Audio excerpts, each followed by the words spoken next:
도랑 탕자의 비유를 하고 계십니다. 어제 바리새인과 서기관들이 먹기를 탐하고 세리와 죄인들의 친구라고 비난한 것에 대하여서 이어서 오늘 비유로 다시 논증하시는 그러한 장면입니다. 이 돌아온 탕자는 탕자가 돌아오면 받아준다라는 장면과 그 첫째 아들의 반응이 관건입니다. 둘째 아들 차자는요, 재산의 3분의 1의 상속권이 있었지만 일반적으로 아버지가 살아서 재산권을 행사하지 않는 것이 유대 전통이었기 때문에 그것을 받아 가지고 나아간 둘째는 명확한 죄인입니다. 외국에 나가서 창녀와 함께 살았다는 것은요, 아버지의 영향력과 통제와 간섭을 원천적으로 차단하려는 그런 시도였고요, 창녀와 함께 삼켜버렸다는 것은 명백한 죄악의 상태임을 이야기하고 계십니다. 우리가 인간의 죄성을 지적하는 부분에서 자꾸 사회의 구조 탓을 하고 그 구조가 인간을 죄에 빠질 수 없게 만든다고 하는 것은 죄의 본질에 대한 물타기인 것을 우리는 알아야 됩니다. 가령 어떤 사람이 문화적, 관습적으로 죄악으로 취급받는 것에 대하여서, 그리고 범죄하는 것에 대하여서 변호해주기 위하여서 그 문화와 관습을 허무는 일을 하는 것은 기독교 윤리의 기본에 어긋나는 사실입니다. 창녀와 어울리는 것은요, 재산을 허비한 것이므로 이것은 모두 죄이며 그 사실은 명확히 지적되어야 하는 것은 기본적으로 변함이 없습니다.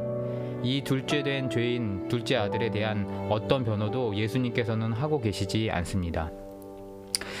기웃고 이 아들은요, 죄의 비참한 상태에 빠지게 됩니다. 죄는요, 승자만 인정하고 그것에 대하여서 끊임없이 몰아쳐가게 조종하는 것이 습성입니다. 가난한 자, 소외된 자, 탈락한 자에 대한 취급은 가차 없습니다.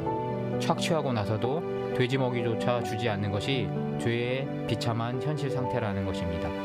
이 아들은요, 죄의 비참을 알고 나서야 아버지의 존재와 그 아버지의 원천으로부터 나오는 풍부함에 눈을 돌리게 됩니다. 루터는요, 그의 삶을 통하여서 죄의 우물함과 과중함을 경험하고 나서야 하나님의 은혜의 엄청남을 깨닫게 되는 그 과정을 우리에게 계속하여서 보여주게 됩니다.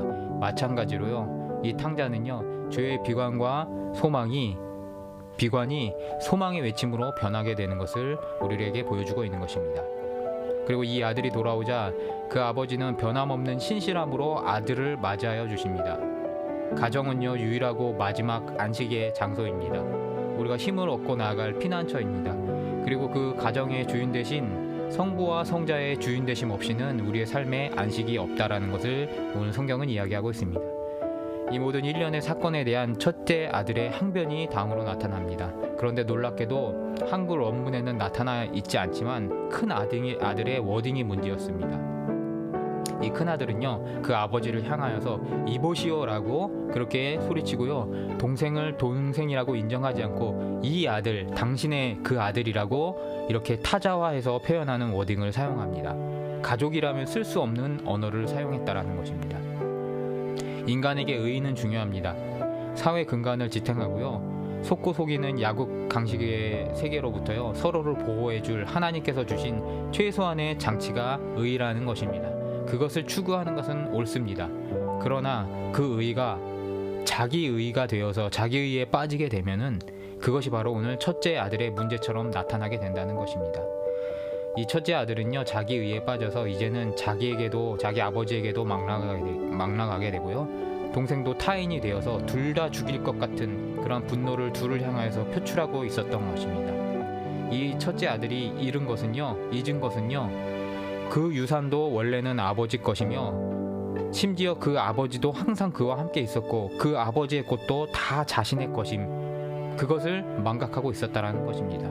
자기 의의에서 분노가 치밀어 오른 것이 이 모든 추태의 시작이었던 것을 보여주고 있습니다. 예수님께서 이 비유를 하신 이유는요, 죄짓고 돌아오면 받아준다, 무조건 받아준다, 그런 측면에서 우리는 오해하고 있는데 그렇게 가르친 것이 아닙니다.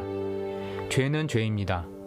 다만 유대인과 바리새인들처럼 그 죄인이 다시 돌아오고 회개할 수 있는 그 구조마저 막아버리는 것, 그리고 자기들만 하늘의 유업을 차지하겠다라고 하는 것은 결코 하나님 나라가 아니라는 것을 오늘 말씀을 통하여서 교훈하고 계신 것입니다. 사랑하는 성도 여러분, 우리가 죄인됨을 망각하고 자기 의에 쌓이면 매일매일을 이 딜레마에 빠져서 하나님 나라를 유업으로 받지 못함을 말씀하시는 오늘 주님의 음성을 들으시는 하루 되시기를 주님의 이름으로 축복합니다.